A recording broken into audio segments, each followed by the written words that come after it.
وہب بن منبع رحمۃ اللہ نے کہا کہ یہ میرا دینی بھائی ہے، یعنی اس نے دین، نسب یا دوستی کی اخوت کا ذکر کیا جو تقاضا کرتی ہے کہ زیادتی نہ کی جائے۔ اس نے کہا کہ اس کے پاس کثیر مال ہے جو اللہ نے اسے عطا کیا ہے، جس پر اسے شکر ادا کرنا چاہیے اور قناعت کرنی چاہیے، جبکہ میرے پاس صرف ایک دمبی ہے اور یہ میرا بھائی مجھ سے وہ بھی لے لینا چاہتا ہے، اور اس نے اپنی گفتگو میں مجھے دبا لیا ہے اور اب یہ مجھ سے میری وہ دمبی بھی لے لے گا۔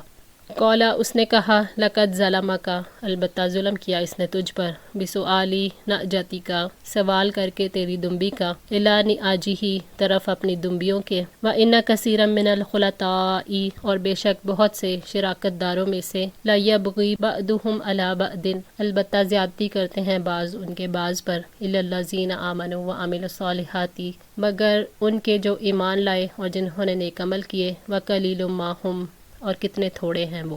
داؤد علیہ السلام نے فیصلہ کرنے کے لیے توجہ سے اس کی بات سنی اور فیصلہ کرتے ہوئے فرمایا کہ تمہاری دمبی کا مطالبہ کر کے اس نے تم پر ظلم کیا۔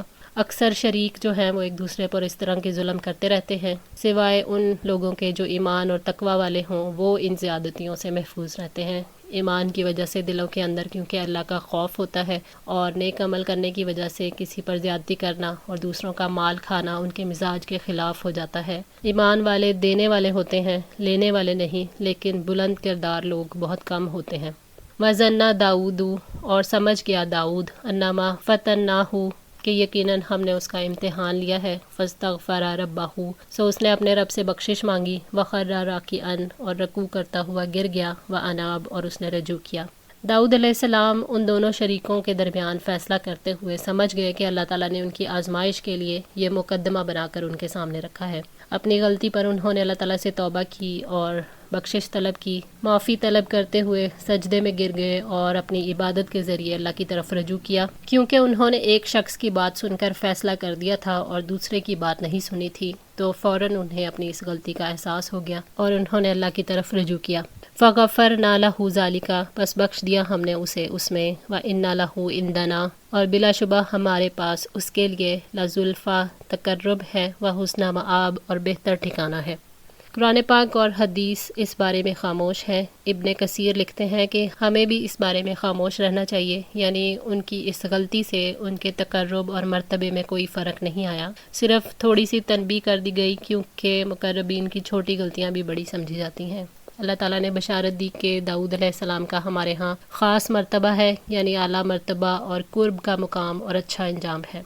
یا داؤد، اے داؤد، انا جعلناک خلیفۃ فی الارض، یقیناً ہم نے تمہیں زمین میں خلیفہ بنایا ہے، فاحکم بین الناس بالحق، سو آپ لوگوں کے درمیان حق کے ساتھ فیصلہ کرو، ولا تتبع الہویٰ، اور خواہشات نفس کی پیروی نہ کرو، فیضلک عن سبیل اللہ، کہ وہ تمہیں اللہ کی راہ سے بھٹکا دیں گی۔ اللہ تعالیٰ نے داؤد علیہ السلام کو بشارت دیتے ہوئے یہ بھی فرمایا کہ ہم نے آپ کو زمین میں خلیفہ بنایا ہے تاکہ آپ لوگوں کے درمیان فیصلے کریں اور دینی اور دنیاوی احکامات کو نافذ کریں، لوگوں میں اس حق کے مطابق فیصلہ کریں جو اللہ تعالیٰ کے پاس سے آیا ہے، اور کتاب و سنت سے ایک انچ بھی پیچھے نہ ہٹیں، ورنہ اللہ تعالیٰ کی راہ سے بھٹک جائیں گے۔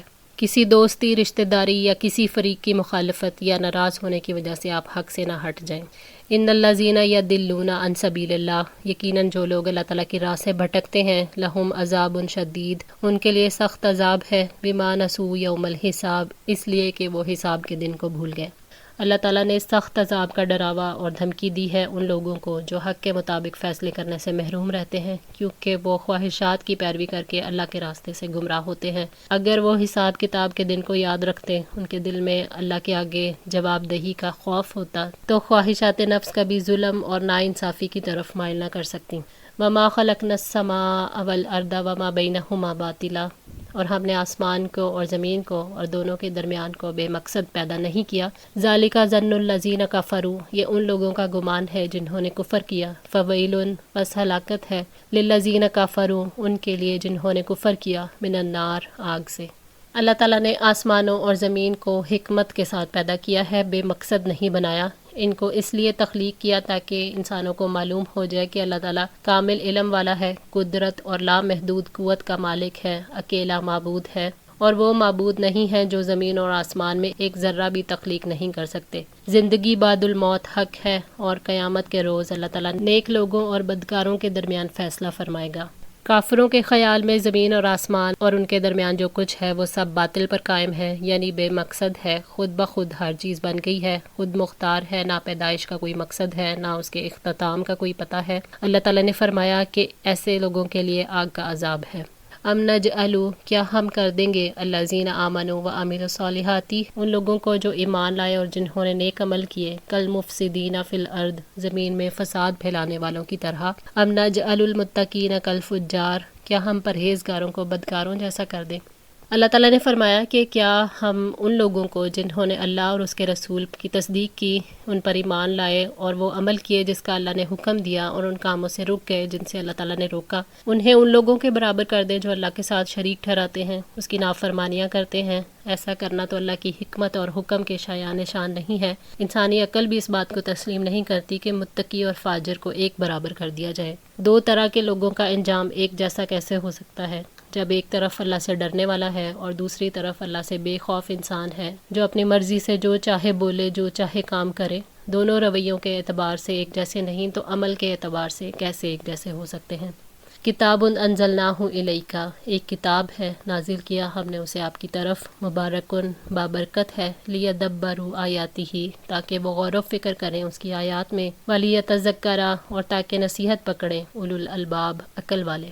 یہ کتاب جو اللہ تعالیٰ نے نازل کی ہے بابرکت ہے، خیر کثیر رکھتی ہے، اس کے اندر ہدایت، ہر بیماری کی شفا اور نور ہے جس سے گمراہیوں کی تاریکیوں میں روشنی حاصل کی جاتی ہے۔ اس کے اندر ہر وہ حکم موجود ہے جس کے انسان محتاج ہیں۔ جب سے اللہ تعالیٰ نے اس کائنات کو تخلیق فرمایا ہے اس وقت سے لے کر اس کتاب سے زیادہ کوئی جلیل القدر کتاب نہیں آئی۔